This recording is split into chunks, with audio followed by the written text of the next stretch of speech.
الخلائق أجمعين والصلاة والسلام على رسوله وحبيبه أبي القاسم المصطفى محمد. اللهم صل على محمد وآل محمد وعلى أهل بيته الطيبين الطاهرين المعصومين ولعنة على أعدائهم أجمعين من الآن إلى يوم الدين.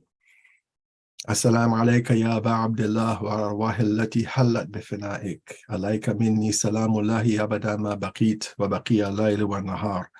السلام على الحسين وعلى علي بن الحسين وعلى أولاد الحسين وعلى أصحاب الحسين. Assalamu alaikum to all of you, and I'm really pleased to be once more in I was going to say direct contact, but we're not in direct contact, we're in direct contact, but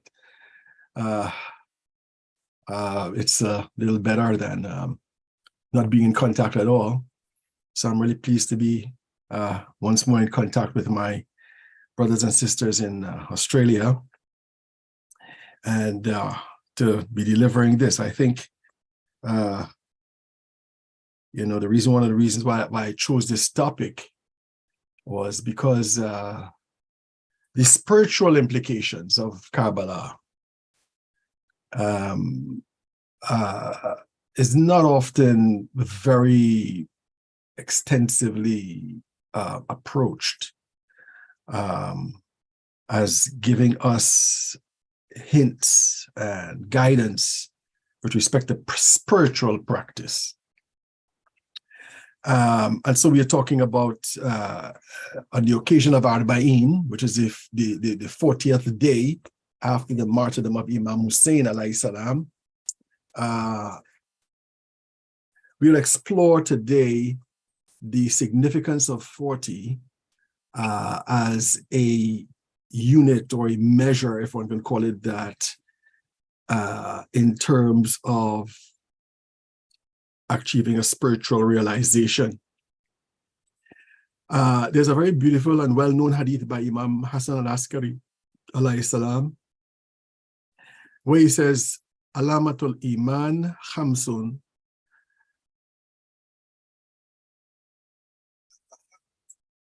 اليمين وصلاة الإحدى وخمسين والجهر ببسم الله الرحمن الرحيم وتعفير بالجبين وزيارة الأربعين.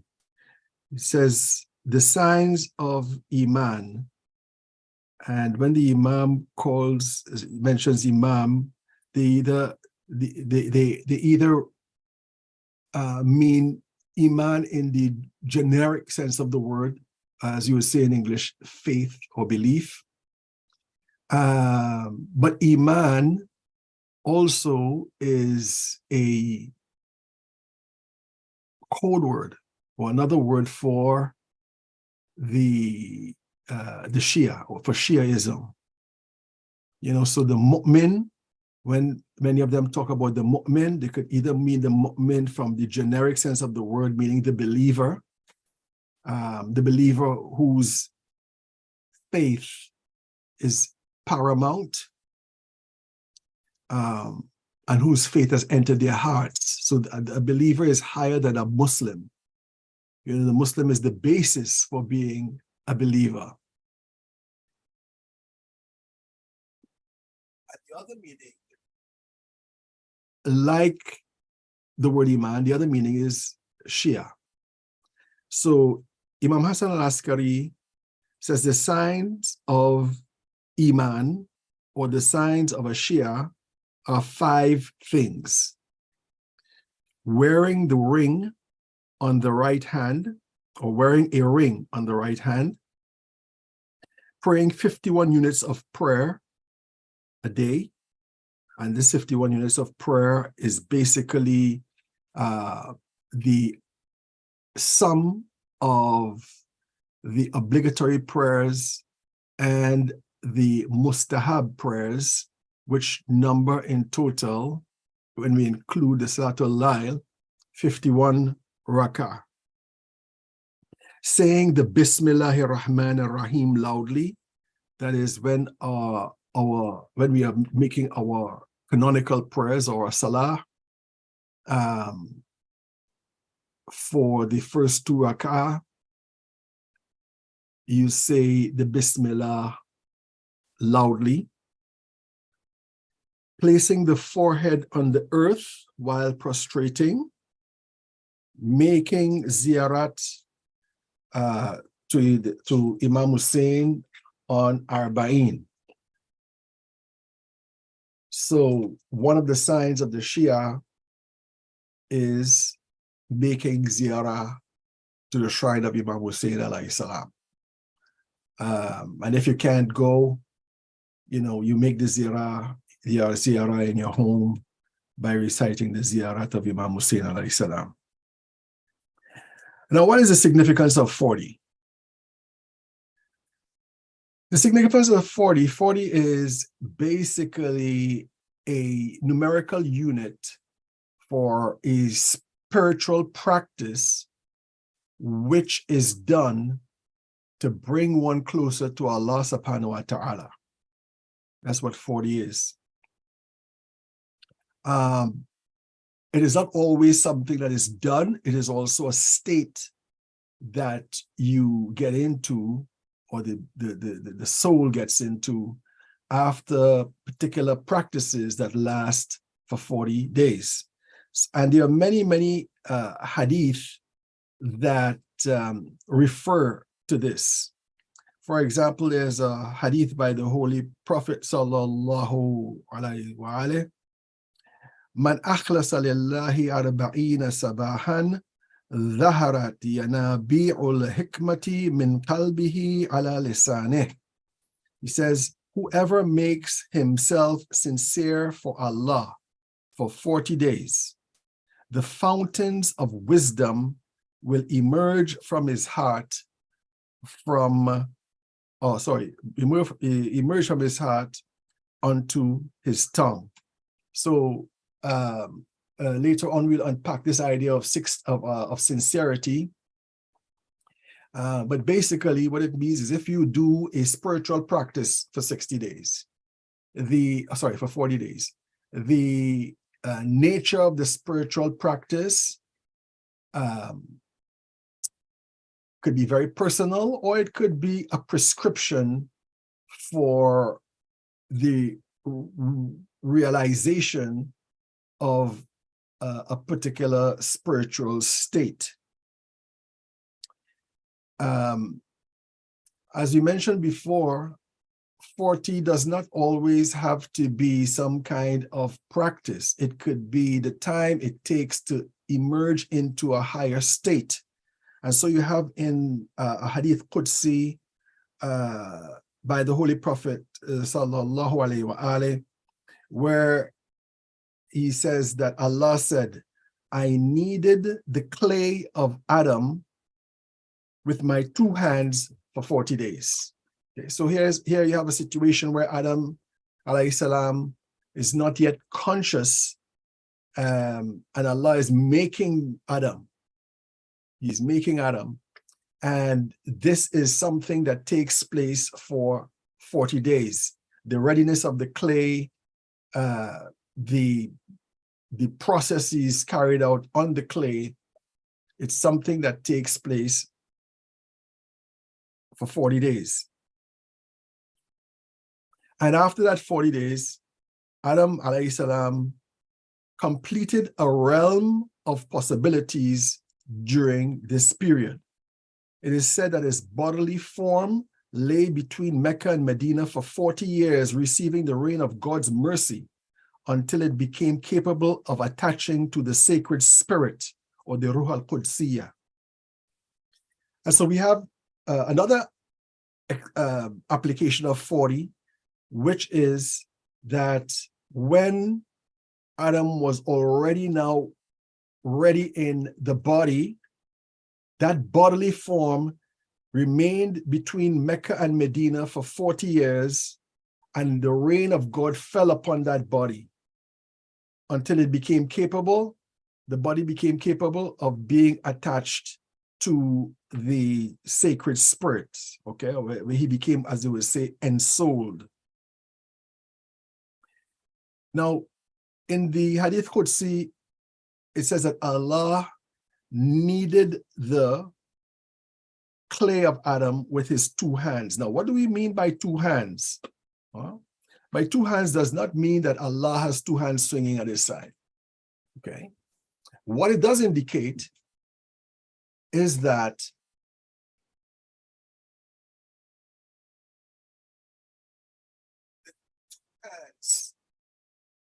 is a symbolic meaning, according to the great ulama, of two aspects of being.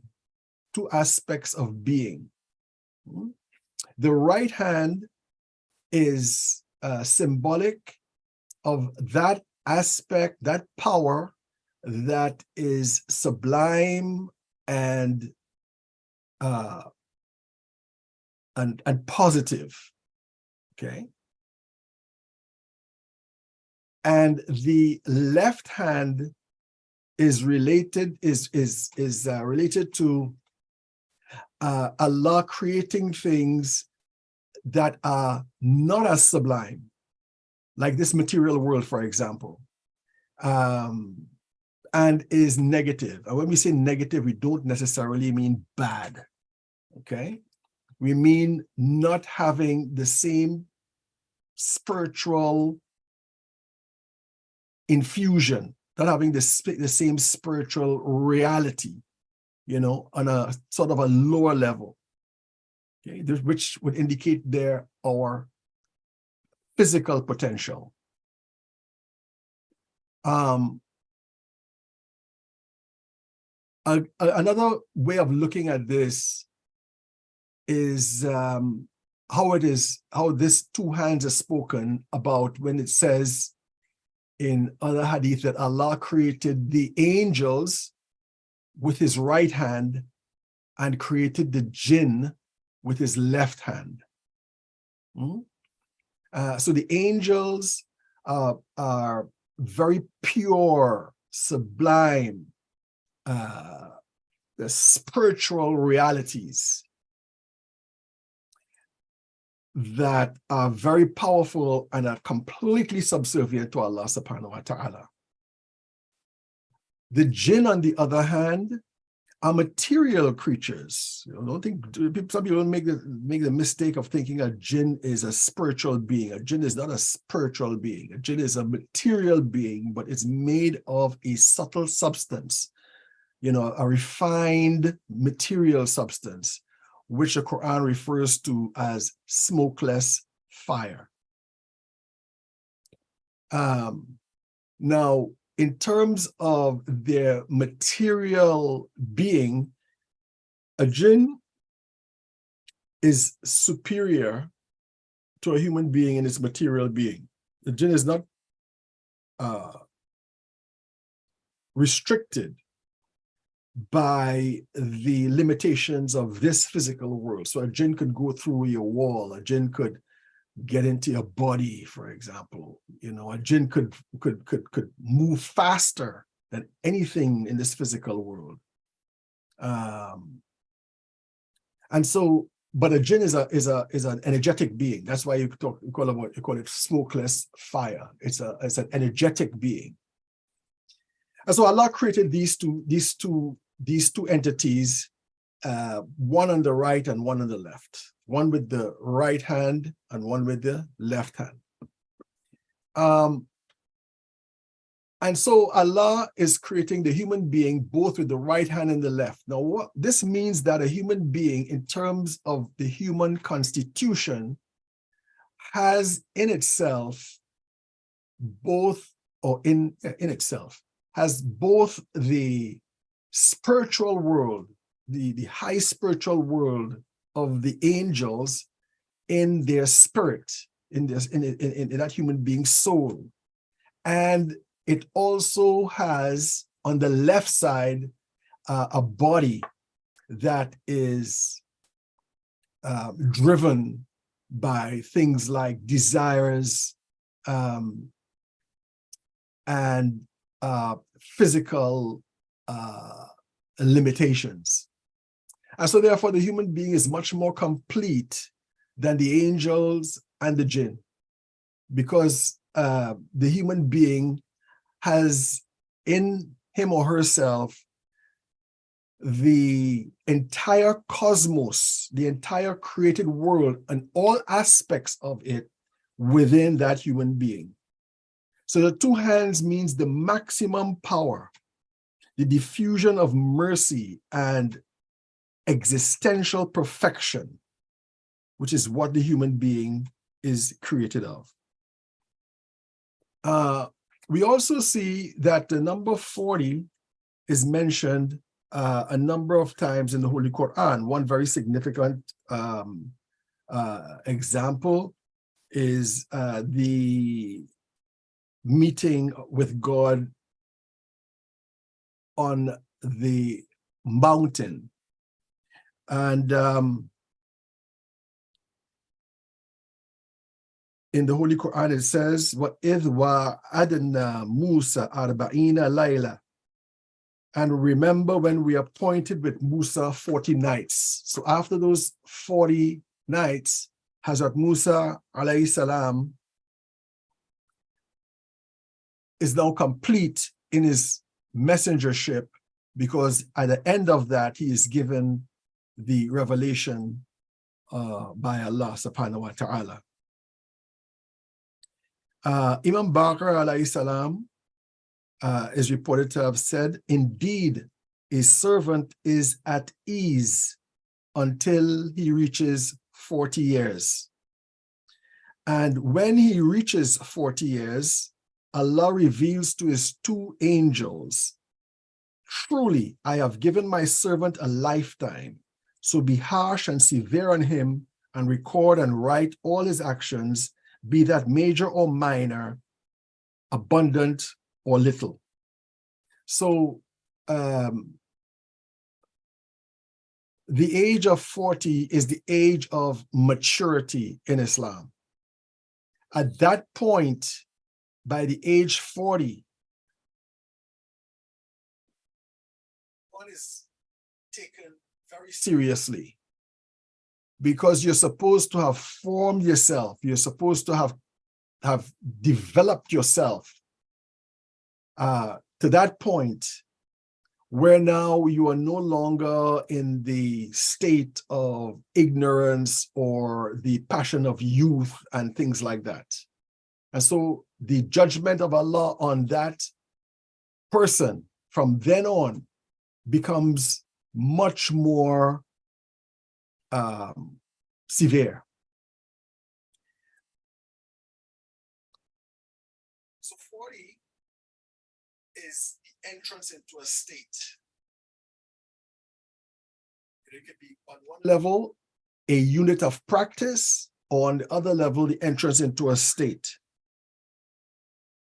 And so sometimes that state is reached by doing something positive or negative, but you reach that state after that point. Like that 40-year-old person, if they were doing something negative all the time, or most of the time when they were younger than 40, they enter into a state at 40 years old where it becomes very difficult for them to change. And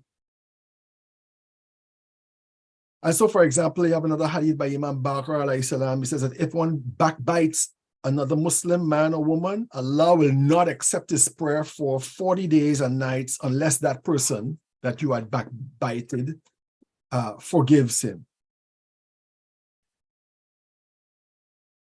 We have the same thing for physical food, that if a person drinks alcohol,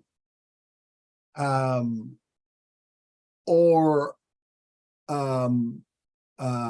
if a person eats meat that is contaminated with urine, or if you eat non-halal meat and so on, your prayers will not be answered for 40 days. But it doesn't mean you shouldn't pray, right? It means that your prayers, even though you pray, which you have to, it will not be answered for 40 days.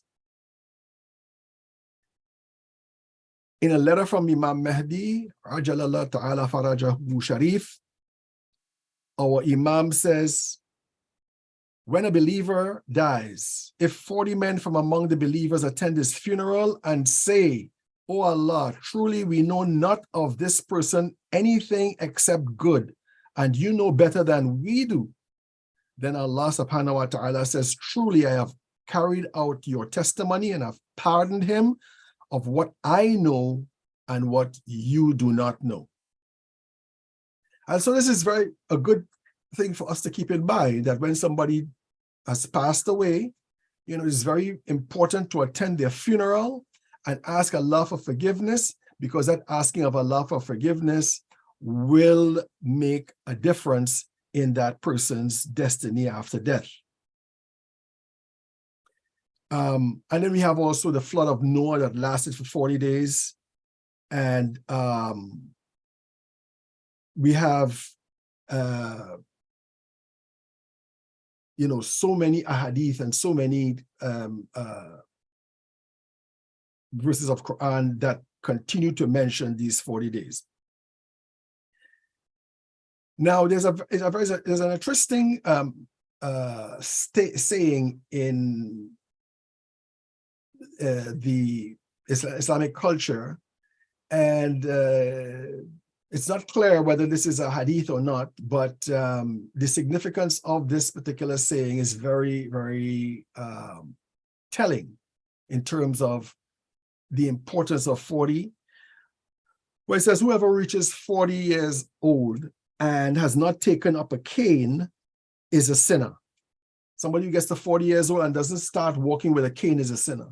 As you find a lot of ulama, older ulama, start walking with a cane, especially the very old ulama. They start walking with a cane to fulfill this statement.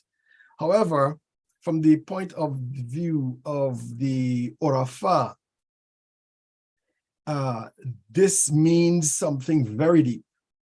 It means that they say that when you're about to travel, most travelers, especially in those days when they didn't have cars and so on, in those days, you would pick up a staff, you would pick up a cane to walk with. This is to move things out of the way, to defend yourself and so on. And so therefore, the cane is a symbol of traveling. And with the completion of 40 years, it means that you have to get ready to travel. Travel to where? Travel to the hereafter. And so that cane signifies things like, okay, you weren't praying the night prayer, then you should start praying the night prayer. Then you should, start setting your sights and start behaving in a certain way that prepares you for entrance into the hereafter.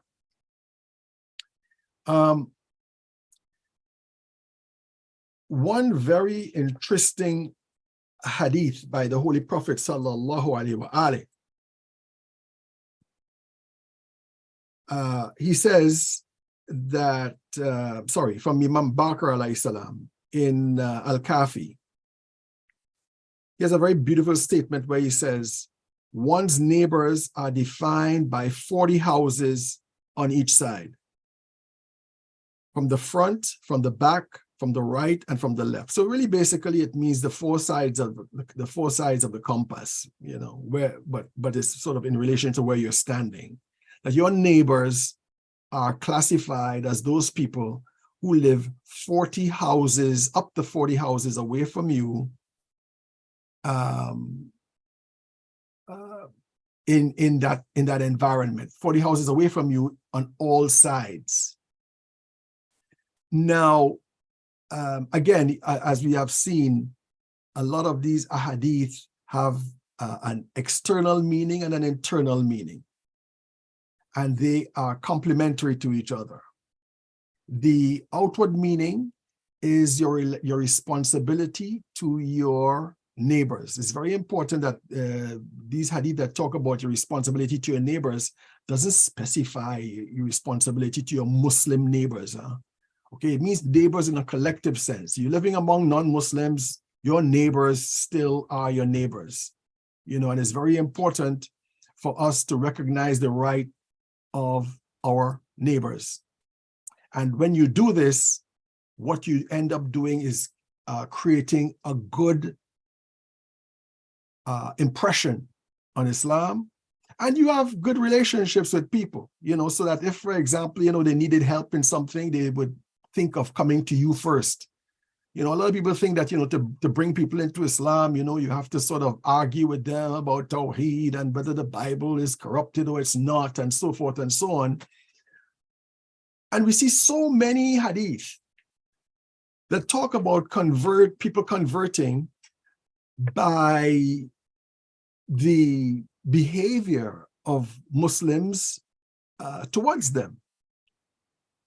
But if you're kind to other people, if you are indulgent with other people, if you show care and concern for other people, they will start to love you, and they will love what made you behave like that, which is Islam. So this is the outward meaning, you see, and I think it is something very, very important to note.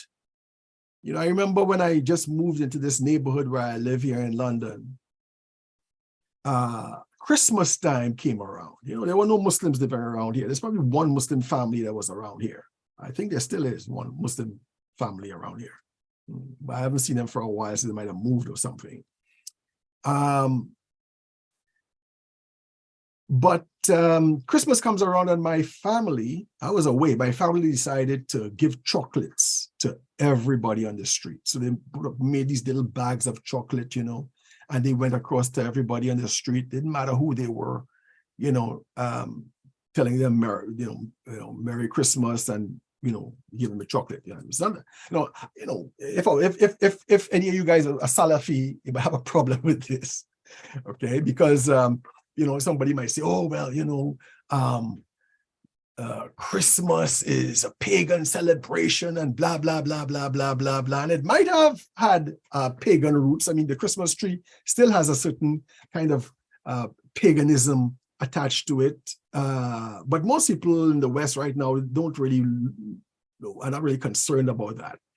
What they all agree on is that they commemorate this day as the day of the birthday of Jesus Christ, right? We believe in Jesus Christ, and so they gave chocolates to them.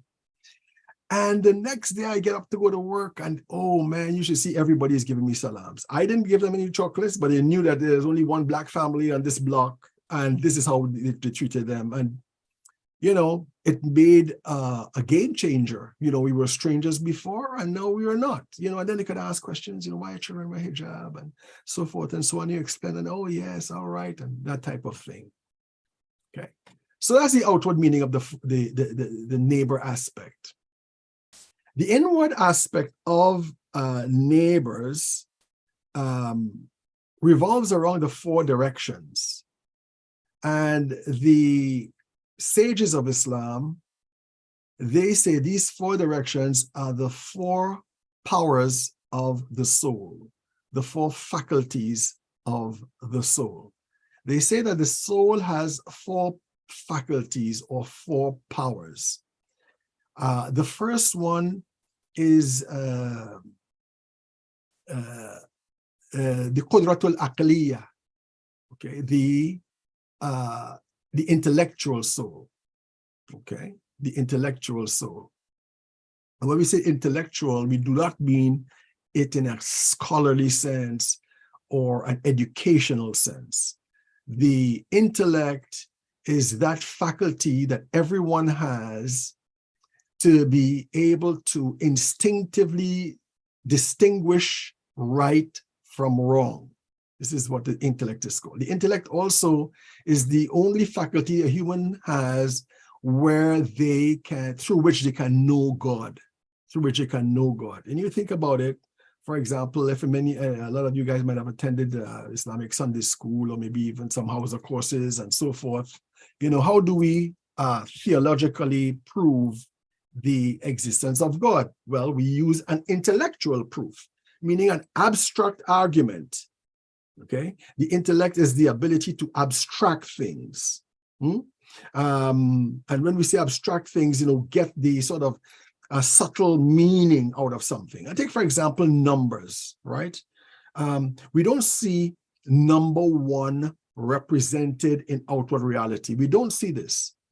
We see instances of number one. For example, you might be looking on a wide plain and see a tree, one tree. And you look further down, you see another tree. Okay, that's two. You apply the number, the numerical value two to these two objects. But you don't see two, you see two things. So that number two is an abstraction. That abstraction comes out of the intellect. And from that number two, you get 3, 4, 5, then you start knowing how to add, you start manipulating these abstract realities. And you start coming up with results whose effect you see in the outside world, whose rules apply to the outside world. And this leads us to be able to understand the outside world on a much deeper level. This is the ability to intellect, the ability to abstract. You find that, for example, in contemporary physics and astronomy,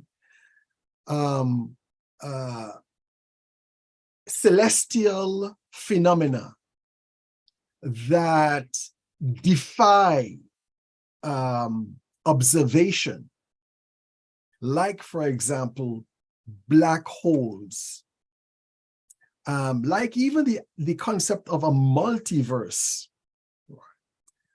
have been achieved through mathematics. With the right data, you can apply the rules of mathematics to come up with the idea that X exists or Y exists, even though we cannot see them, even though our instruments have not been calibrated to find them. After you make that declaration that X exists or Y exists that we cannot see, then you start developing technology and so forth to be able to see it or to be able to see its effects. So this is the very high function of the intellectual aspect of the human psyche. That intellectual aspect is the best way or the best facility that we can get to know God. So when we start talking about the proofs for the existence of God, we talk about, I won't get into the theological discussion about it right now, but just to sort of, illustrate what I'm saying, for those who have not done this, you have this idea, this concept of contingent existence. You start with the things that exist in the world. And one of the common things that all of them have is that they are all caused by something else, okay? Whatever you see in the world, something was the cause for that thing to come into being. For example, you see a tree, you would think, well, for example, a seed is the cause of that thing coming into being. That seed goes back to another tree, which is the cause of that seed, and so forth and so on. And so everything in the created world has a cause. And then you ask, well, what is that cause? Is that cause also a created thing of a cause before that? And of course, the answer is yes. Now, the next question comes up, could this chain of cause and effect go on forever? The answer is no. This is all intellectual discussion. This is all intellectual argument, all right? And it is guided by mantiq or logic. So if you have the proper way of thinking, and with the right information, you will arrive at a correct result. Okay, so why wouldn't you have an infinite cause and effect? Because if this was to continue forever, you wouldn't have anything coming into existence, right? Just think about it. If let's just hypothetically think that you have a cause that leads to an effect, that leads to, and so forth and so on, right? If this process continues forever. Nothing will come into existence, right? So either you're going forward with it or you're going backward with it. Nothing will come into existence. This is a logical conclusion. And therefore, in order for us to justify the existence of things, all of these causes and effects must end up with what we call the necessary being, a cause that itself is not an effect of a cause before it, but it is the source of all causes that come after it. Okay? And that necessary being is a logical result of this intellectual process, and that necessary being refers to God. And then you can go further than that. You can say that is that necessary being the cause of all things that exist? Yes, of course it is. Okay, so what about love? Well, that intellectual being is the cause of love. What about life? That intellectual being, that intellectual being is the cause of life, and so forth. And so you would come to the conclusion that all perfection belongs to that originating cause, that necessary being. All perfection. So Allah would be all just, all merciful, all powerful, ever living, or ever aware, the one that loves you more than anything else, the source of all love, etc., etc. And we come to the existence of God.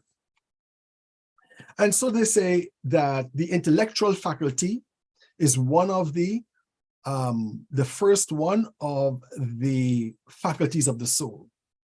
The next faculty of the soul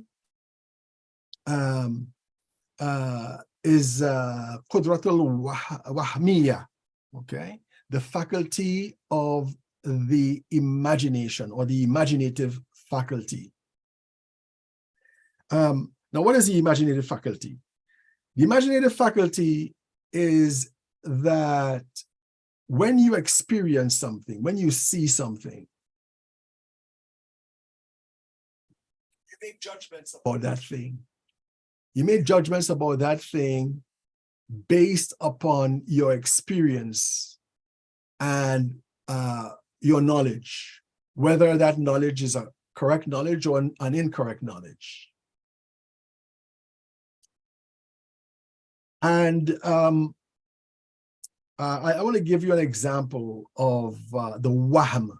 Okay, I don't think the word wahm has been properly translated into English, really. They just call it the imagination. I like to call it the delusive imagination, or the potentially delusive imagination. And I'll tell you why. Let's say, for example, you live in a time when you didn't invent a boat. Right? So you have somebody come to the seaside and they look across to the ocean and they see the horizon and see a straight line, and that's where the ocean ends. You can say the sky meets the earth, or the sky meets the ocean on that side. Right? This is wahm, because this is what appeals to your eyes. This is what comes to your eyes. Or they can say, okay, I was walking and one day I came up on a cliff, and this is where the earth seems to end and the sky seems to begin. And when you came upon the cliff and you look down and this is the cliff ends, you can fall over. So they'll say that is the end of the world.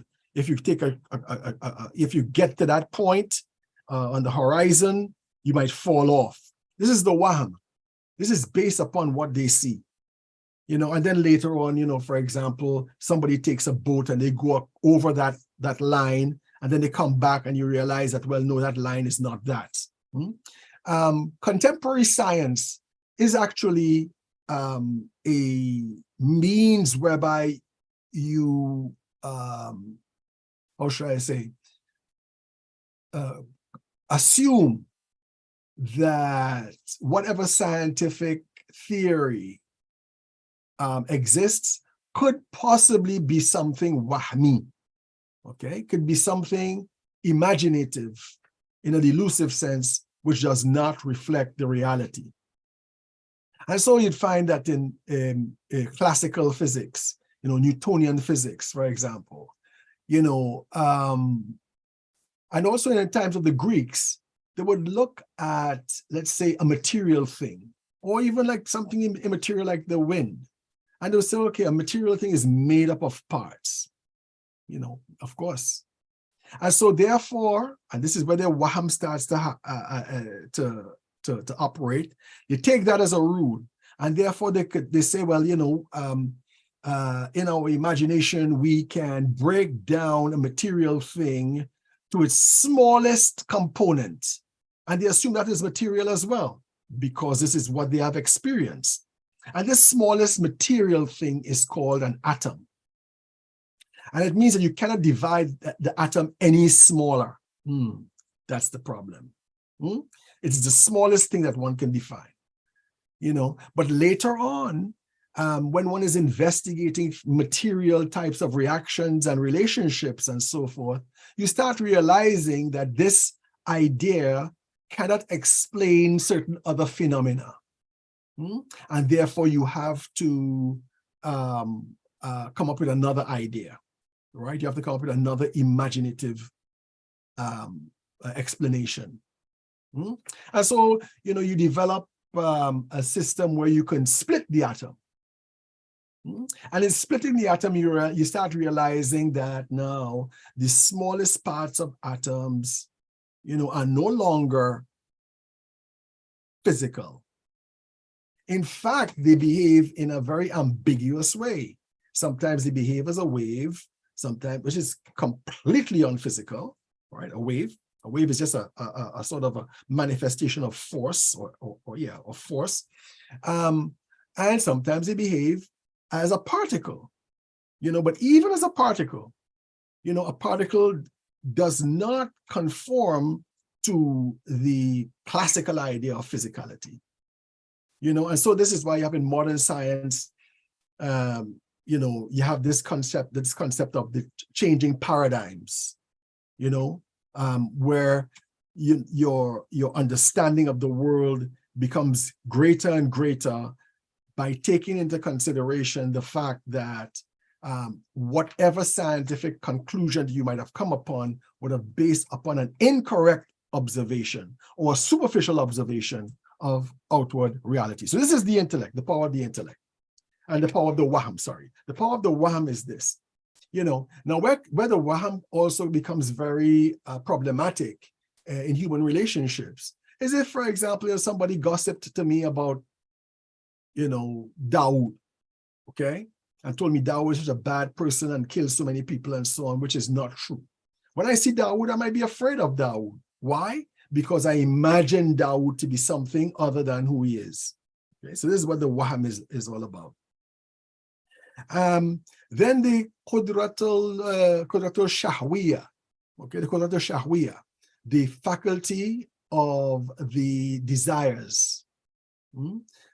In Greek philosophy, they would call it the concupiscent faculty. This faculty of desires, meaning that animal aspect of ourselves is that we have a desire, we have an urge to enjoy or to utilize those things that are important for our survival, and we move towards it. We start a motion towards it. So for example, you're hungry. Hunger is a sign that your body needs food. So that hunger is experienced as a desire for food, a need for food. And so we go to get something to eat. Okay, we go to the fridge, we go to a restaurant or whatever. And then the Wahmi aspect kicks in, okay? You start imagining the food, and your appetite starts rising. This is a Wahmi thing. You say, I feel like pizza. I really have a desire for pizza.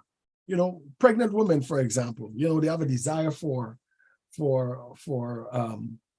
X or Y or Z.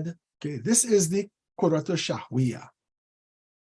And so we desire food, we desire physical intimacy, we desire security, and these types of things. So we have this shahwi type of tendency in our soul. And the last one is the Qudratul Ghadabiyya, or the faculty of anger. In Greek, they would call it the irascible faculty in Western philosophy, the irascible faculty, the faculty of anger. This faculty of anger does not mean, although it would come under it as one manifestation of it, it does not mean anger in the akhlaqi sense, anger where, you shout at somebody, or you strike out at somebody and so on. It does not mean that at all. Anger is that sort of frustration that leads to a type of aggression when one is confronted with a problem that one finds difficult to solve. And that is very important for survival. For example, a mother who faces a danger to her children, a persistent danger to her children, how would she respond? She would respond with a certain type of extreme energy and psychological force to remove that problem from their children. Another example is this, if you're in high school and you get a math problem to do, and you find the problem very difficult, but you're a kid who are good in math, what would you do? You get a kind of a frustration, a kind of exasperation, but it's a constructive exasperation, right? It's not an exasperation where you throw your pencil down, you walk off and you say, I'm not going to do math, I'm not good at it, that's it. No. You have a constructive kind of exasperation where you persist in trying to solve this problem until you do. This is a Qudratul Ghadabiyya. Now, all of these four faculties of the soul, they have their dark side. All of them have their bright side. Their bright side is basically to maintain our survival, that internal drive to maintain our survival. The dark side is that we can become dependent upon them. We can define by ourselves by them. And of course, this leaves out the intellectual part, because the intellectual aspect is something perfect in a certain, in its essence. But we become defined by them. They become to dominate our personality. We become excessive with respect to them. So for example, in our Qudratul Ghadabiyya, instead of restricting that aggressive faculty of anger, that aggressive, irascible faculty, to solving problems that threaten us, we see other human beings as problems that threaten us, unjustifiably, because, you could see an oppressor as somebody that threatens us unjustifiably. And so we react to that person by trying to eliminate them, just like we try to eliminate a math problem. Not necessarily kill them or anything like that, but destroy them, destroy them with our tongue, tell them something very bad, you see, and things like that. Okay, now that person can be actually disturbing your peace of mind. That person could probably be threatening your security, not necessarily by arms or anything like that, but like, for example, let's say a person who is facing a possible divorce from their partner, which they don't want to leave, or they don't want to let go. They can react to that with hostility. Okay, this is one of the dark sides of anger. Um, or for example, in the Qudrat al-Shahwiyya, we know that we need to eat to live, and we know that as Muslims, we need to eat halal food. X loves halal food. X is obsessed with halal food. X becomes a glutton. He's eating halal, but he's doing a bad deed to himself. This is the Shahwiyya. Or people who are, sex addicts and things like that. This is, addiction itself is a manifestation of the dark side of the Qudrat al-Shahwiyya. The Wahmi aspect is that there's a lot of people who look at the world from very simplistic and stereotyped eyes. Okay, a good example of the negative side of Qudrat al-Wahmiyya is racism, okay, which could be perpetuated by the preponderance of images that the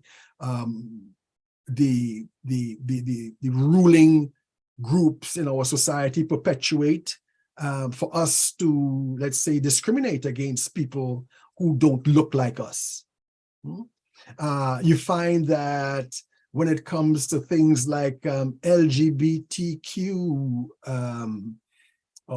positivism, people who are positive towards LGBTQ+, you find that is something that is rooted by and large in the media. How the media refers to them, how the media promotes them, and so on. How governments insist that other governments follow this idea, how you elevate this business to the idea of human rights and so forth. All of these things affect your Qudrat al-Wahmiyya. And so you find that whereas in the past, people would have a tolerant attitude towards some of these things, even though they thought it was wrong, and even those people who practice those things themselves would have thought it was wrong. And they did not become a sort of part of the society, some part of the values of society. Now you have a different type of programming to affect the way people imagine these things to be, and people are now imagining this thing to be as just a mere choice and so forth. And then you have, resulting from this, things like gender confusion and stuff like that. And what you find is a rise in that type of affinity among young people, high school age and university age. And so you find the proportion of people who adhere to these types of gender ideologies and so forth increasing, especially among girls in school. It's very interesting. All right. So this is the Qudrat al-Wahmiyya, and this is the dark side. Now, the 40 houses extending in each direction means that you have there are 40 of these steps that you have to go through, dealing with your own Wahmi orientation in order to correct them, in order to become aware of them, in order to become aware, for example, of some prejudicial aspects of looking at your life and looking at other people's life and so on. This is that type of inner struggle that you would have to be facing with respect to that. And a lot of people are subjected to this Qudrat al-Wahmiyya. A lot of people, right? I remember when I was in the Hausa, and we had this Iranian sheikh teaching us. He was about maybe between 35 and 40. And he was one of those, brown sheikhs that they would call what do you call them? Sabze, right? Sabze.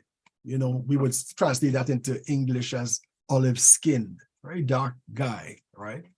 And we kind of became kind of friendly with each other. And I said, if you were in America, you could be classified as black, right? Because, of course, a lot of African Americans tend to be mixed race to a certain extent. Most of us tend to have, Amerindian or American Indian ancestry. My mom is like, 1/4 Amerindian, for example. A lot of us have some white ancestry, right? I have an ancestor who's Irish. The only thing I got from him is that I burn in the sun and I'm a little kind of fairer skinned black person. He was offended. I mean, a sheikh, right? He was very offended. He stopped talking to me because he took it as an insult. You see, this is Qudrat al-Wahmiya. All right? We do not know with what sight we are looking at the world. We don't know. Okay? And like a crazy person, we project what we assume something to be on that thing and relate to it as if, it is that thing. Like a person who is paranoid, for example.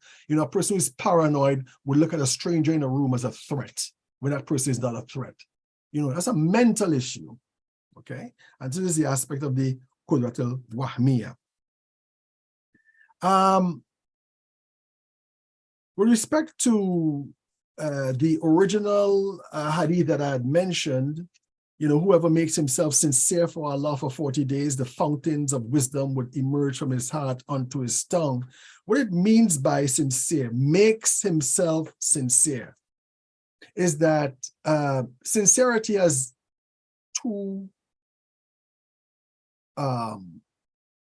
aspects to them, one related to the other. The lowest level of sincerity is where you practice sincerity, is where sincerity is something that you don't have naturally, but you practice it, okay? So for example, one aspect of sincerity could be, let's say, in your prayers, all right? You want to pray in sincerity. And so, you decide that, okay, from tomorrow morning, I'm going to get up in time to pray my Salatul Fajr. And so tomorrow you make an effort to get up, right? And the next day you make an effort to get up. What you're doing is you are making yourself sincere. And the person who does that is called a mukhlis, a person who is acting sincerely in order to become sincere. And it's very interesting. Okay, this is something. This is something that how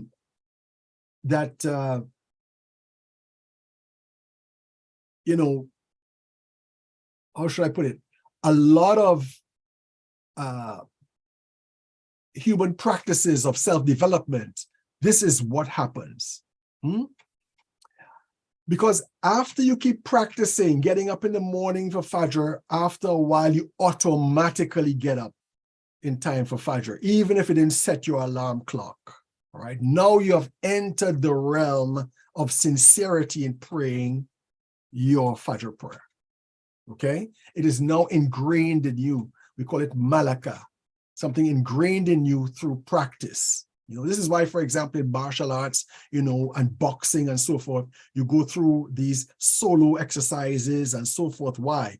To sort of create muscle memory in yourself, so that when somebody strikes at you, you resist automatically. You don't think about what punch I'm going to counter with or whatever. You just do it automatically.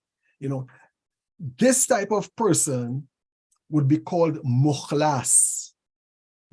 What our practice in Islam should be is to arrive at the stage of being mukhlas, the people who have become sincere. And this is what it means by that statement, who makes himself sincere.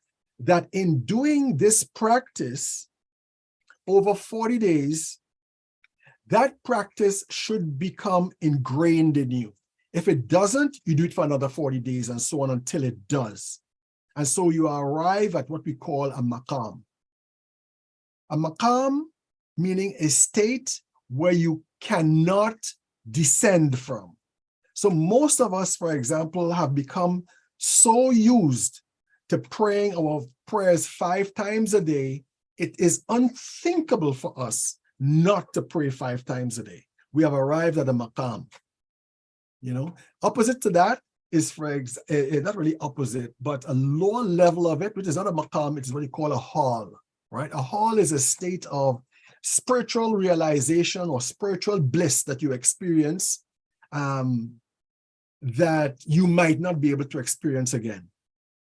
So for example, one time you're praying and you find yourself so engrossed in your prayer, so absorbed in it, that the effect is marvelous upon you. And you say, whoa, that was the best prayer I ever did. And then you pray the next prayer and you don't get that feeling. And the next day, and the next month, and the next year, and the next couple of years, you don't get that feeling anymore. Then one day you get a feeling like that again. Okay? That's a hal. That's a state that you're in. A maqam is when you get that feeling all the time when you pray. You see?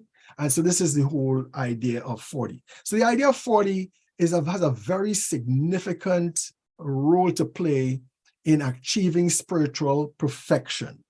And one of the ways that we apply this is to the deceased. That 40 days that has passed since they have been buried, that 40 days is the sign that that person has achieved a higher level of spiritual realization in the state that they are in. And that becomes very significant for us. And the reason why it becomes significant for us is because when they die and we pray for them, we do the wahshat prayer and we give in charity for them and so forth and so on, we are actually benefiting them. We are actually contributing to their journey to the barzakh. When they get there, and if they get there in a higher state, they can do things for us. Yes, they can do things for us. I think this is the original source of the whole idea of what they call ancestor worship. And I think that word ancestor worship is really a sort of pejorative word. You find like in a lot of pre-modern cultures, the effect of the ancestors upon us, upon their descendants, is seen as a very real one. And so this is what they can do for us. Yeah. All right. So the number 40 is very, very important. The number 40 and visiting the Imam Hussein alayhi salam at that time is one that is very, very important for us and good for us, as is mentioned in that hadith by Imam al-Askari alayhi salam. And it is something I think you all should all try, all of us should try this. The more intense the 40 and the more sincerity you practice with that thing. So if for example, you want to fast for 40 days as a means of spiritual purification, all other kinds of things start coming in on you, all other kinds of things, thoughts that are not correct, frustration, wanting to sleep all day, things like that.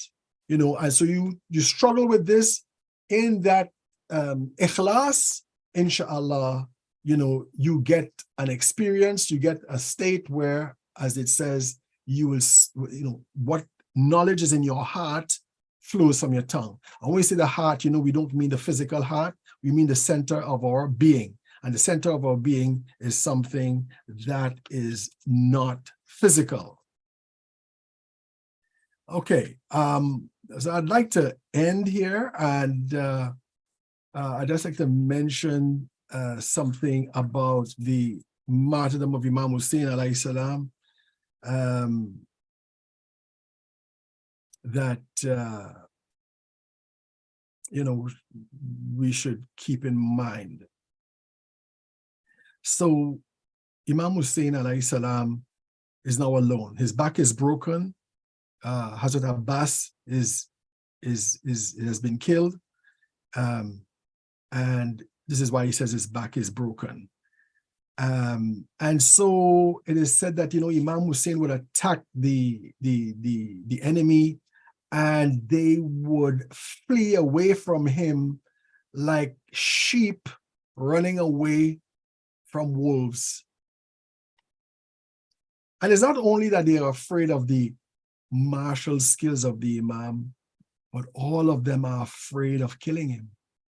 All of them are afraid of killing him, which proves that they were guilty because they knew that it was wrong. Until encouraged by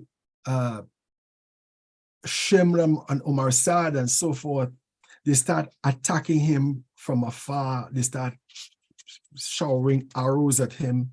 And the weaker and weaker he became, the more and more they became bold to attack him directly and physically. So while they were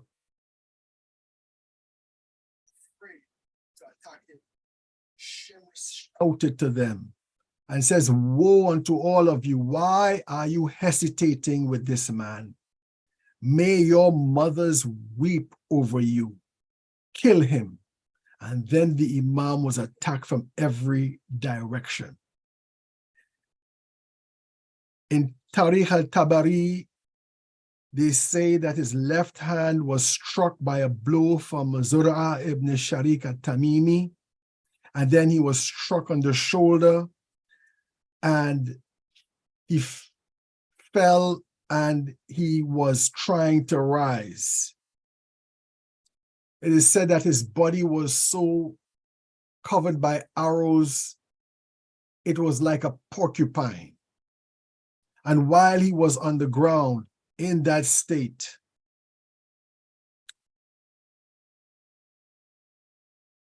Saleh ibn Wahab, la'natullah alayh, stabbed the spear into his side that caused Imam Hussein to fall from his horse and land on his right side. Then Zainab came out from the door of the tents, crying, "Oh, my brother, oh, my leader, oh, my family, I wish the skies would fall down to the earth and the mountains would crumble to the desert." Shem continued to encourage his soldiers, "Why are you hesitating with this man?"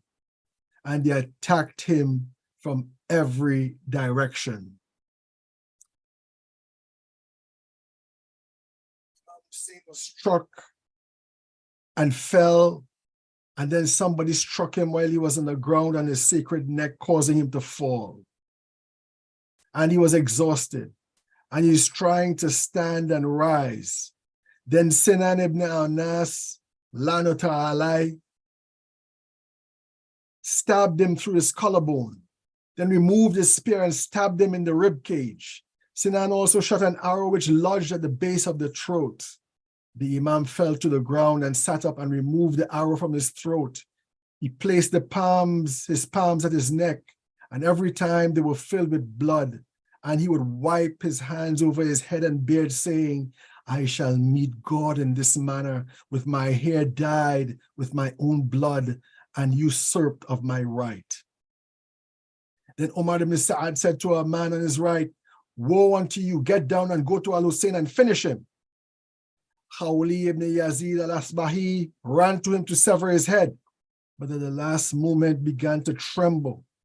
Sinan ibn Anas al-Iyadi, may Allah curse him, came down and struck the throat of the Imam with his sword while saying, "By God, I will cut off your head, even though I know full well that you are the son of God's messenger and a man with the best of fathers and mothers."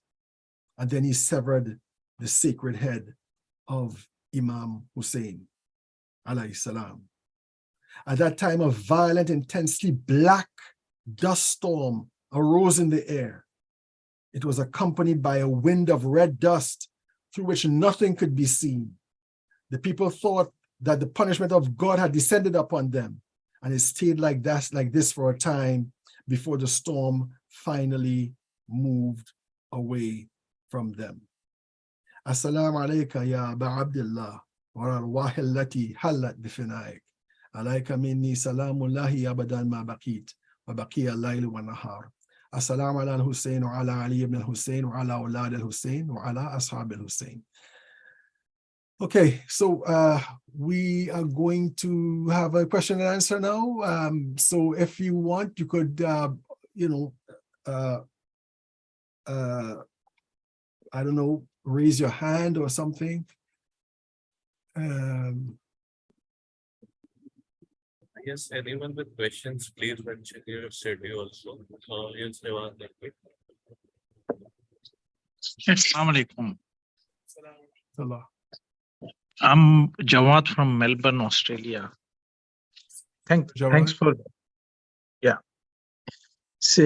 thanks for your lecture. I mean, I have a few questions, but I prefer to have with the what we say that the four things, the soul, which we having the powers in ourselves. So one is the intellectual things, and one is the imaginary. Especially I'm more concerned with the imaginary things, that when that imaginary things hold you and you develop some ideas to get rid of those wrong ideas, how we can do these things, like how we can really doing some practices in the way that we can get rid of the wrong feeling, wrong imaginary things, which I feel that it's more like a shaitan holding or bringing those whisperings sort of things in your ears, and then even you try to do the things right, he distract you in the way, and then you get distracted as well, and then rather than going on the right path, sometimes you get wrong. So how these sort of things can be improved? That's my question. Thank you very much. Well, you put together two things here, right? The intellect and the wahm, which I think is quite significant. Okay. Now, if you have an intellectual idea, if you have an intellectual idea, okay, if you believe something to be true, and you have proof that it's true, you don't really have a problem, do you? You know, for example, I believe that my mother is my mother, okay? Somebody can't come to me and tell me that it's not my mother. I would ask them, well, why do you think that? You know, meaning, prove to me that your statement is true, okay? And if that person proves to me that statement is true, then I might have a problem, with basically, why do I love this woman when she's not my mother? I might have a problem about why she kept it a secret from me or whatever, but I do not have an intellectual problem as to whether she's not my mother. Okay, I don't have a problem like this. If I have witnesses to my birth from my mother, if I have, the birth certificate and, the DNA testing and stuff like that, nobody could come and tell me that this is not my mother. Okay, so the intellect is the one that dominates everything. Now, if we have a problem, while we are certain about, let's say, subject X, but we, for example, tend to be obsessed with thoughts that subject X does not exist. Then there's another problem happening here. It might be psychological, okay? Or it could even be social or socio-psychological. What I mean is this. You have a lot of young Muslim people, for example, who believe in God, who believe that God exists, right? But they go to school, they go to Western schools, the culture, the environment is a kind of an atheistic environment, then they start getting doubts, okay? What it indicates is that either their intellect is deficient, okay? They're not using it well enough, or even if they were using it well enough and they still feel like this, it's because of some kind of desire to be accepted by others and things of that nature. So I think what a person would really need in this sense to sort of ask a question about this. Where is this coming from? Because as the Holy Prophet sallallahu alaihi wasallam said, the intellect is the inner prophet of a person. The intellect is ma'asum. The intellect cannot be wrong.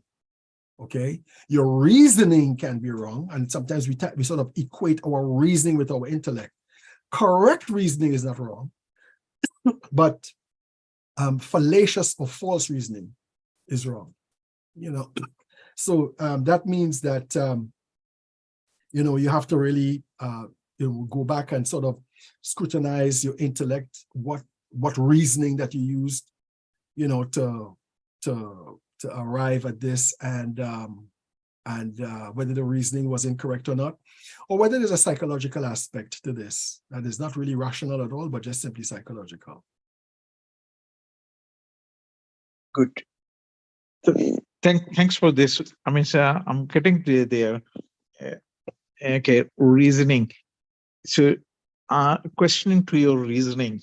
It's another interesting subject because sometimes it's very difficult to choose between the right and the wrong when you are having you are reasoning, you are challenging yourself in so many ways, and then say, okay, is this right, or is that right, or that right, or this wrong? So that sort of and then in choosing the right thing, where both ideas looks like very similar to each other, and in differentiating the things, okay, what's the right and what's the wrong? How I mean, what sort of powers we should use to really challenge to get to the right one? Well, I mean, you have to compare the two processes. You have to compare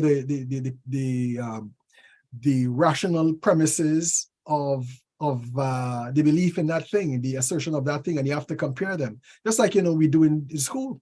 You know what I mean? A person would have a theory about something. Another person would have a contrary theory about it. You compare the both of them and you decide whether one is correct and one is incorrect, or they both might be incorrect. So then you propose another theory. So this is basically how we do it. All right. If you two people, you're two witnesses to a particular crime, for example, okay, and you are called upon to testify about the crime occurring. One person says, no, there was no crime that occurred. Another person says, yes, a crime occurred, and they are called to testify. What you examine is the reasons why they have these two different beliefs about the thing that occurred. And this is where a lawyer comes in and he questions them, basically upon, their waham. What did you not see? Or what did you see? And how did you see it? Where were you at the time? How far away were you from the incident that occurred? Were there any things that came between you and the thing? All right. And, things of that nature, you use in our daily lives to decide whether, something is right or something is wrong, something is correct or something is not correct. Now some things might take longer time because it might be more profound to grasp, but the same process occurs here. Okay. And this is my last question. I'm Sure. sorry for taking your time. Oh, you could continue if you want to. No, I'm sorry. Yeah, if for some reasons I'm wrong on some practices, I'm doing some practices which is definitely wrong, and I do it more than the 40 days, and then would like to and then realize that, okay, this is what I'm doing wrong. Let me correct it. Yes. So, and then I'm targeting these 40 days sort of practice. Yes. Okay. And if I'm not getting there, how to, reassess my things and to get into the right way? I appreciate your answer. You continue. Among the great Orafa, they would practice this 40-day practice, and if they did not arrive at their result, they would do another 40 days and another one until they did. Okay, keep it. Okay. Yeah, and you tweak it a little bit more. Look, let's say this has happened to me, right? As a novice, I'll go to the gym, I want to build my body, right? So I go to the gym and I'm working out with a partner, and I don't see any growth, okay?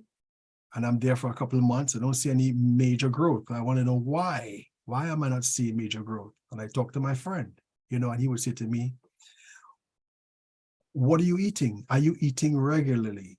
Are you eating with the right diet? Okay. And I assume I said, yes, I'm doing that too, right? Then he would ask me, what's your sleep like? There's the problem right there, right? I'm doing all these practices, but I'm not sleeping properly, okay? I go to bed at 1 o'clock in the morning every night, and I have to get up to go to work the next morning, right? And your body needs to replenish itself. That's when your body grows. That's when you get the muscle mass, while you're sleeping, because it's the time the body rests, you see? So, you tweak it. This 40-day thing, it all depending upon the what goals you want to achieve. There are some goals that you need a spiritual guide for that. Just like you might need a coach. There's some other things that you don't. So it all depends. You have to tweak that thing. And if my friend wasn't there, for example, I would read books about this, right? And then find out what my problem is, right? I've talked to people who are in that ballpark, that area, who are practicing these things, to give me advice about it, things like that, and eventually I become better and better at it. Thank you very much. Thanks. Yeah, no problem. Assalamu alaikum. Wa alaikum salam wa rahmatullah. I'm speaking from Dubai. First of all, thanks to the revival team. And secondly, thank you very much for your highly intellectual lecture, which is, I think, based on philosophy and logic. Agha, my question is, you're speaking about the significance of 40 days and the diseased, that a person dies and the people, his family, whoever, reads for him 40 days and whatever they do. And after that, that is the diseased one is elevated to Alam Barzakh. So here I have two questions. What is elevated, his ruh, his nafs? And what happens to him before that? Like, what is happening during the 40 days? In what state is that person and where is he? The diseased, I mean. Yeah. I think you should say deceased, because diseased sound like having a sickness, Deceased. like COVID. Sorry, diseased, yeah. Yeah. Okay. I haven't really researched too much about what happens to the soul after 40 days. I mean, the intricacies of it. But let me briefly talk about the process of death itself. Okay. First of all, the spirit always requires a body. The soul, what is the soul? The soul is an intermediate reality between the body and the spirit. The spirit is the names of God that define our immaterial nature. What I mean is this. The entire universe, all things that are created are basically manifestations of the names of God in the physical or in the created realm, or things that have combinations of the names of God. Okay? So for example, a rose manifests the Jamal of Allah. Okay? But it doesn't manifest the power of Allah. A mountain might manifest the power of Allah, but it doesn't manifest the knowledge of Allah. You see? The human being in potential is comprised of the names of Allah, which we have to realize. Okay, because the universe is God's self-expression. That's why the universe is made up of signs that do what? Indicate God's presence, signs that point us to God's presence being sort of revealed to us in a certain sense through that thing that we are contemplating. And so we have this body, which is an animal body, all right, but in a much more elevated sense. For example, we walk upright, which is very symbolic, but I don't want to get into that right now. And we have our spirit. That spirit is the manifestation of these names of Allah. Now, before we came to the earth, we're different to each other, right? And we are different to each other in terms of to what level the names that comprise us are manifested or are powerful or are not. A good example is Fir'aun, right? I can't remember, one great artist said, Fir'aun had less of mercy and more of compelling, all right, of Jabr, okay? And this is what made him a tyrant in this world, okay? But in the world that we were in before, which is defined as us in the loins of Adam, that's a world, okay? That's something biological, that's a world. Us in the loins of Adam, where all the souls are arranged in ranks, all the spirits are arranged in ranks. You had Pharaoh there, but he's a pure spirit, and that's a spirit who represents or shows the names of Allah in his presence. It's in that realm, he has no problem. Okay, he's not a tyrant. It's when he comes to this world, he's a tyrant. Because that Jabriya, that compelling aspect, and the less of the mercy aspect leads him to behave like this. Now he has a will, he has an intellect and a will, and he could look at himself and say, that compelling aspect and this lack of mercy, I should try more mercy, and less compulsion upon people. If he did this, he would be perfected, okay? But he didn't. What he creates for himself is an intermediate being, which is called the soul. And this is very complex, right? We have our souls begin with our bodies. They start with our bodies, but it grow beyond our bodies, okay? Our souls become immaterial. That soul becomes the body for the spirit of that person. So the spirit of Pharaoh, which is always pure, okay? But it still needs a body through which it operates. It now is connected to this new body, which is what we call our nafs, our soul. In other words, this nafs becomes a real entity, an outward entity, once you enter the grave, once you die, okay? Your nafs disengages from your body, and it now becomes a new sort of focus for the spirit. And so you enter into barzakh. Now, barzakh basically starts when you're in the grave, okay?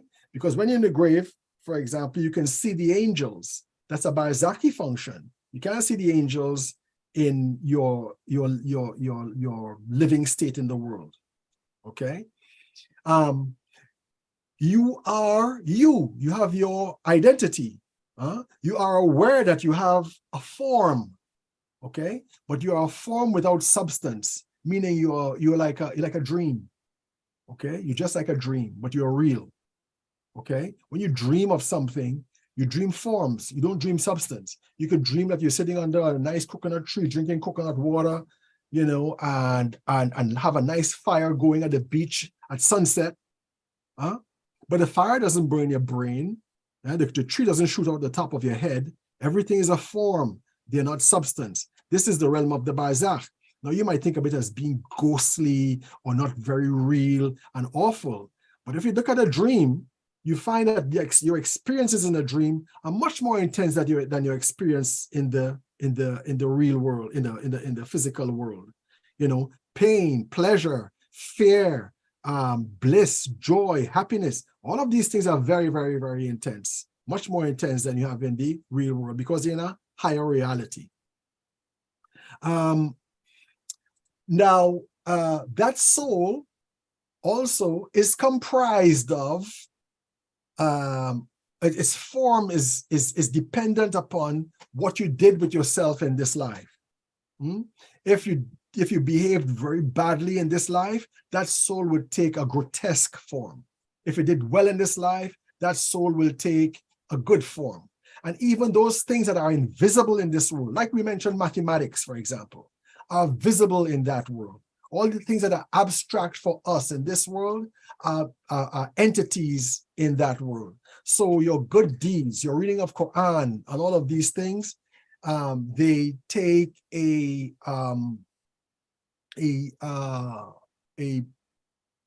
special form in that world. You know, so there's a very beautiful hadith that, and it has some variations on it, that it says that, you know, the person in the grave will see come emerging from between their shroud and their body a person of a very beautiful figure and countenance. And that person in the grave will ask that person, "Who are you?" And the person would answer, "I am your good deeds that you used to do. I am your good deeds that you used to do." Or some hadith say, "I am the Quran that you are attached to, the Quran that you used to read." Okay? Now, the reading of Quran is an act. Yes, you can see an act taking place, but you cannot see an act objectively. In other words, you cannot see the act as an act in itself without it being connected with somebody. Okay? It's like, for example, you cannot see color by itself. You always have to see color in this world anyway. You always have to see color as it's applied to something. You know, I can't tell you, look, oh, there's red over there, you know, sitting on the lawn. You can't say that. Okay, there's a red house, or there's a red object. Okay. But in the barzakh, these things are real. So your good deeds are real. Your good deeds become, and in heaven too, your good deeds become trees and rivers and so forth, you know, and people and so on. You see? And so this is the realm of the barzakh. All right. Now, getting to the final state in barzakh, you know, takes a process. I can't say take some time, because the barzakh is beyond physical time. The barzakh has a sort of sense of time. You know, where the Quran talks about, you know, the people of Pharaoh being brought to the edge of the fire morning and evening. All right, where are they? They're in the barzakh. There's morning and evening, but it's not because morning and evening because the earth is rotating around its axis, facing the sun and stuff like that. No, not at all.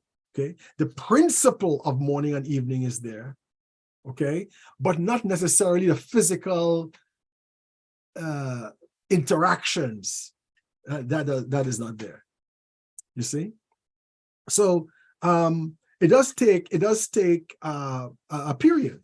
You know, so for example, the ordinary soul has to deal with first of all the phenomenon of death itself. You know, it's separation from the body. And I say separation, I don't mean the soul is inside the body. Huh? Okay, that at that point the soul is outside the body but connected to the body. All right. And then you know, then you have the process in the grave. All right, and then after the process in the grave, you have it's becoming more and more aware of the barzakh, and it's going through these phases. Now, I don't know what these phases are.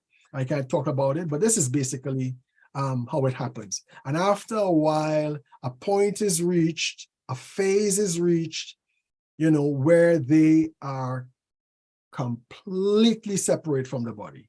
When I say separate from the body, not that they are attached to the body by any kind of you know, physical or spiritual means, but an affinity to the body. Imagine you're living a life for your whole life, and this body was you. You know, it's a kind of difficult to overcome. And I believe that this overcoming of the attachment to the body is what really is where these phases of the 40 come in.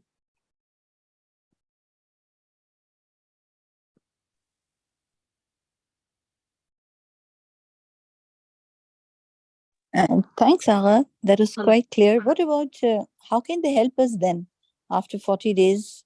In what ways? Well, I mean, you know, in that realm, you still pray to Allah. You know, you still talk to Allah.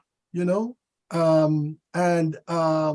because the barzakh is the world above this one. In fact, this world is a sort of projection of the barzakh, right?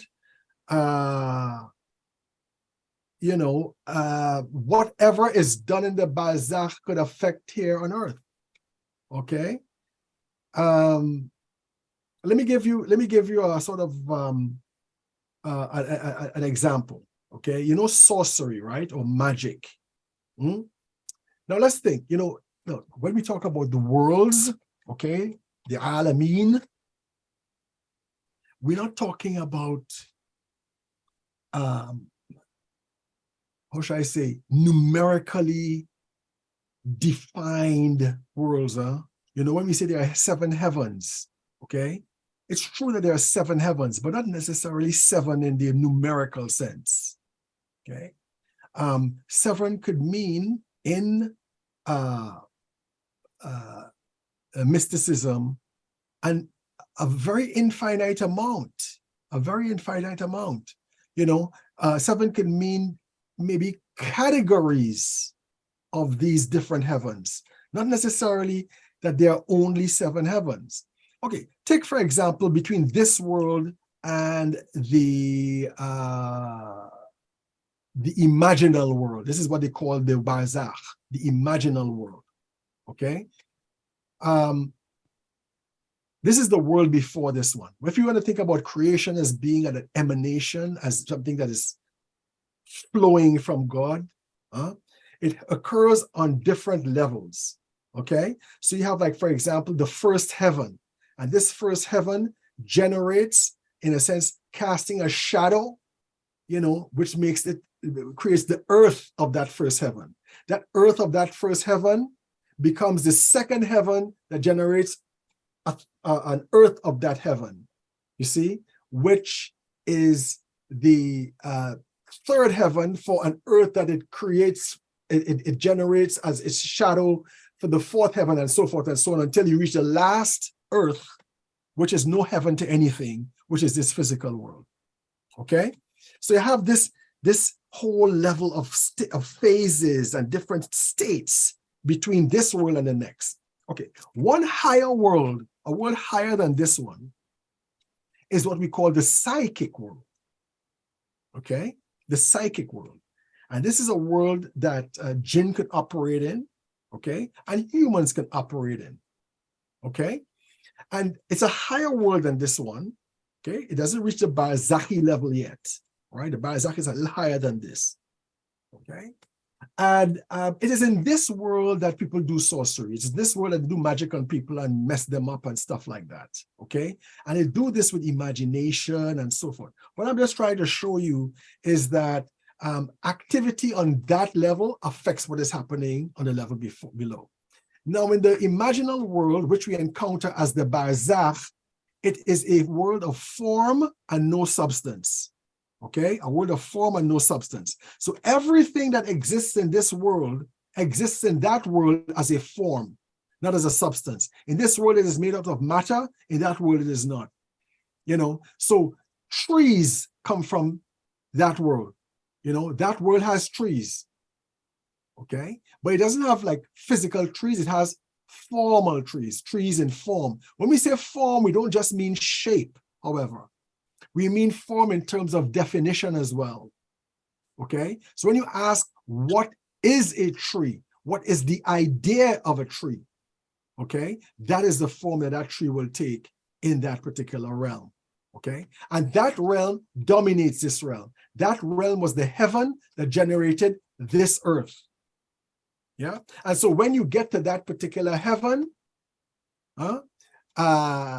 you can, depending upon your own, spiritual state, affect those things, those people, and so forth for their benefit, in terms of your actions, your guardianship, etc., things that would help you.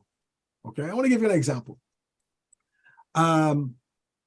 I know a friend of mine whose mother passed away for a while. And she's not a friend, an acquaintance. Men can't be friends with women, sorry. And she had a sister who was a nurse who got into trouble for giving somebody the wrong meds. All right. And they were sure that she's going to lose her job. And this girl had a dream. And she saw her mother standing by a hole. And she asked the mother, "Why, mother, are you standing by this hole?" She says, "I'm standing by this hole to prevent that daughter of mine from falling into it." That hole is the problem that she was in. She didn't have a problem, the case was resolved and so on, and she didn't lose her job, right? Mind you, we are not encouraged to pray to our ancestors. We can't pray to our ancestors, okay? What they do for us is on their behalf. But we do consult our imams, our Ahlul Bayt, alayhim salam, to help us in our problems. And this is why a whole lot of Salafis have problems with us, because they would use the same argument that we might use against ourselves in terms of, the dead being able to do something for the living. All right? But here we are, and we all recognize that the Holy Prophet, sallallahu alaihi wasallam, hears all of our requests, intercedes with Allah for our requests. Our imams and so forth do this. The saints do this, who are not maybe even members of the Ahlul Bayt, but they are very good awliya and so forth. What it indicates is that this is a particular reality, which is especially obvious with very highly spiritually developed people, But when mothers go on the other side, they don't stop thinking about their children. When good fathers go on the other side, they don't stop thinking about their children. They always ask to God for their children. They always come in your dreams and so forth and so on. And if you can talk back to them in your dream, You know, you can tell them, you know, look out for me for this and for that and that type of thing.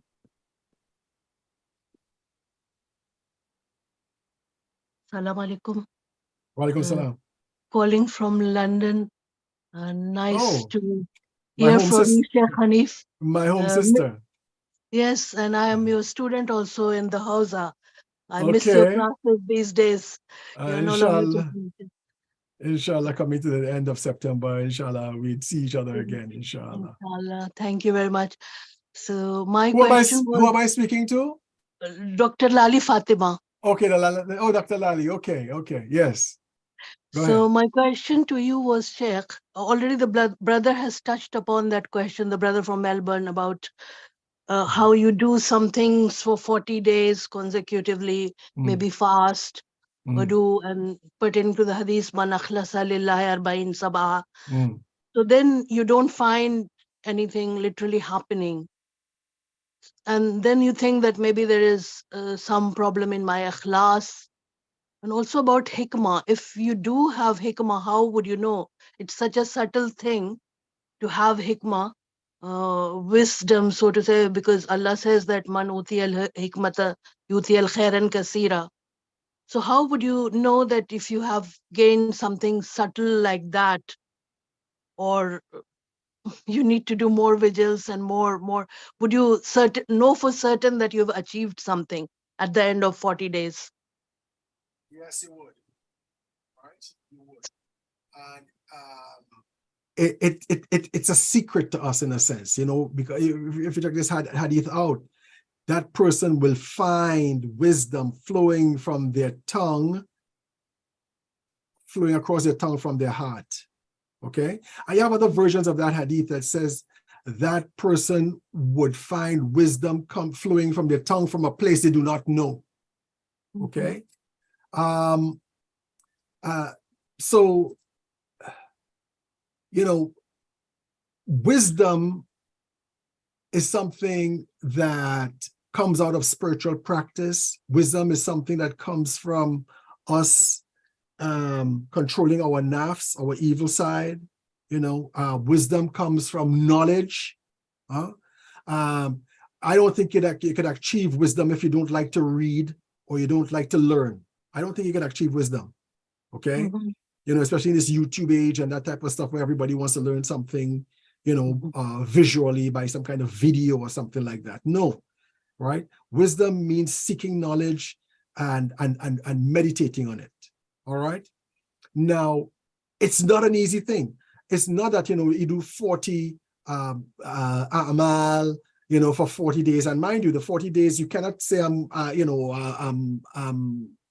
off today, I'm going to continue day 3 tomorrow and so on. You have to do it for 40 days. Of course, women with their monthly cycles and so on are exempt from that particular rule. They could interrupt that. But nevertheless, it is not just doing something for 40 days and achieving a result. No, it is doing something with 40 days with ikhlas. All right, it's with ikhlas. So what you have to do is to sort of, you know, do some internal, you know, analysis. You know, why is it that I'm not achieving this? What is the situation? Is it because of my concentration in, let's say, prayer?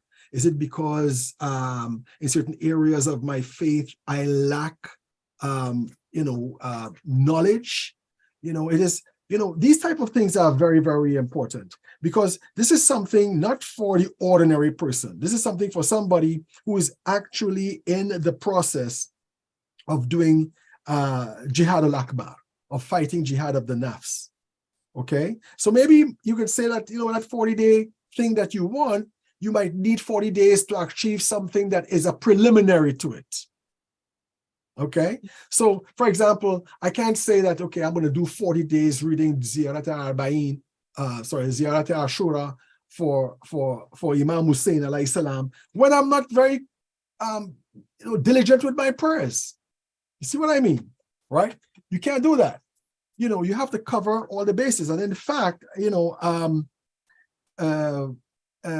you know, the Urafat talk about the realms that precede the realm that precede the realms of sincerity.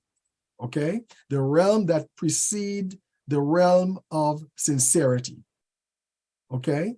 So for example, they talk about Islam or submission. It talks about Iman, it talks about Hijrah, it talks about Jihad. Okay? And what it means is, okay, like for example, Jihad. Okay? That's one of the things you need to be sincere, or to try to create that psychological or spiritual space of sincerity by jihad. And what jihad means is the jihad al-akbar, doing war against the negative aspects of yourself. Okay? Without jihad al-akbar, you cannot achieve. Where Iman is concerned, for example, you have what they call the greater Iman, okay, which means going to the heart. Our Iman, for example, tends to revolve around a theological kind of Iman, okay? I believe in God because A, B, C, D, E, and all of them are sort of intellectual arguments. Remember, the intellect resides in the heart. What you have to do is to go into the heart, okay? And in going into the heart, going into that emotional aspect of ourselves, going into that humility, that is also a function of the heart, going into that love, that opens us up to sincerity. Okay? I mean, for example, if you meditate upon how God loves us, right? If you meditate upon how Allah is Ar-Rahman, how He gives to everybody, regardless of whether they agree or disagree to his existence, whether they're good or bad, and when He is so Rahim to us, when He says His mercy overcomes our wrath, when the Holy Prophet sallallahu alaihi wasallam has shown Allah, looked at a pregnant woman running towards her baby when she hears the baby crying with the milk flowing from her breast and wetting her clothes, and he tells his companions, Allah loves you much more, many, many times more than that woman loves her baby. Who would not love Allah? All right? How could he come into sincerity without loving Allah? This is the depth of Iman. This is going to the heart. So you have Iman going from the head and going from the heart. In submission, then you have the greater submission, not objecting to anything God has given us, always complying to everything that God has given us. These are tasks for us to complete, you see? So before you get into doing 40, reading of Ziyat or Ashura or 40 nights of Salatul Layl and so forth, for a particular purpose, you got to give yourself muhasaba. You have to actually take a measure of yourself, and see where you are lacking most, first and foremost. And you do your 40 thing for that before you start doing 40 days for wisdom and all of that type of stuff. You know what I'm saying? Right? It's like somebody, who wants to read, a book on, let's say, nuclear physics, but they don't know math. Start with math first, right? Then you get to nuclear physics, that type of thing. Thank you, Sheikh. I was also reflecting on the fact that we have been given these 40 days for mourning for Imam Hussain. So could there be something existential in this mourning, because it is based on love rather than anything else, which makes this 40-day vigil of reaching closer to Allah subhanahu wa ta'ala easier for people who love Imam Hussain? Yes, there's so many ahadith that talk about the importance of visiting Imam Hussain, doing ziyarah to the grave of Imam Hussain alayhi salam, to the extent that it's almost scary, that, you might not be considered a proper Shia, even if if you don't even desire or think seriously that, okay, I can't go to Karbala now, but it is my dying wish to go to Karbala, because that very act itself is something that elevates us to Allah. And why does it do so? Because we love that which Allah loves, and our going there to do ziyarat is showing our love for Imam Hussein alayhi salam. There's a very, very interesting statement by Jabir ibn Abdullah al-Ansari, where when he reaches the grave of Imam Hussein alayhi salam, he says, I swear by the one who sent Muhammad as prophet alayhi salam, sallallahu alayhi wa alayhi, with the truth. I swear by the one who sent Muhammad as prophet with the truth. We were together with you in everything you went through. Right? He says, and I swear by God, we were with you. Right? And everything you went through, we were with you. And so his companion Atiyah says to him, O Jabir, how can we have been with them when we did not cross the valleys and mountains with them, nor did we take up arms? These people have had their heads severed from their bodies. Their children have become orphans, and their wives have been left widows. How could we say that we were with them? And Jabir replied, O Atiyah, I have heard my beloved, in some translations they say my friend, right? Habibi. I have heard my beloved, the messenger of God, say, Man ahabba qawman hushira ma'ahum, wa man ahabba amala qawmin ushrika fi amalihim. A person who loves a people will be resurrected with them. And a person who loves the a'mal, who loves the activity or the behavior or the acts of a people, will be their partners in their action. Okay, so I see a person over there praying, and I love to see that person pray, then I will be resurrected with him. Or I see a person ripping somebody off on the street, and I love that person because they're ripping somebody off on the street, then I will be associated with that action. I will be resurrected with them. Okay? So going to Karbala is a kind of reenactment of this principle. And I'm going to Karbala like you. And I'm going to Karbala to share in your suffering. I'm going to Karbala to show you that I am answering your call when you ask who is there to help me. You see? And so that action is a sort of a concretized reality of what Hazrat Jabir is talking about. Yeah. Thank you very much, Sheikh. Nice you're to have welcome. you. Thank you.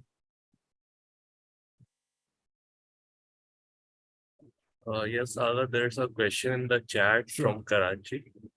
Yes.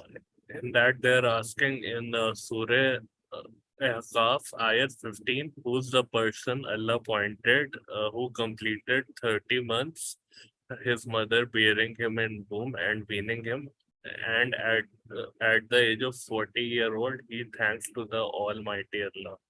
Well, I think this talks about human beings, basically. I mean, there might be other depths to it as well, but here again, we talk about the 40 years, okay? That this 40 years a year symbolizes completion, symbolizes the highest strength of that person. Basically, this is this sort of,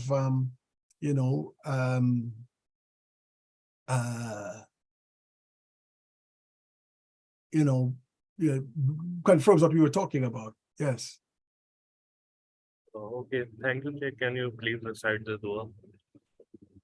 Okay, so it's so nice to be here with you guys, and inshallah, I hope to see you again. just say Surah Al-Asr, which is recommended to complete every meeting. Bismillahir Rahmanir Rahim. والعصر إن الإنسان لفي خسر إلا الذين آمنوا وعملوا الصالحات وتواصوا بالحق وتواصوا بالصبر. اللهم صل على محمد وآل محمد. اللهم صل على محمد وآل محمد. اللهم صل على محمد وآل محمد. الحمد لله. السلام عليكم ورحمة الله وبركاته.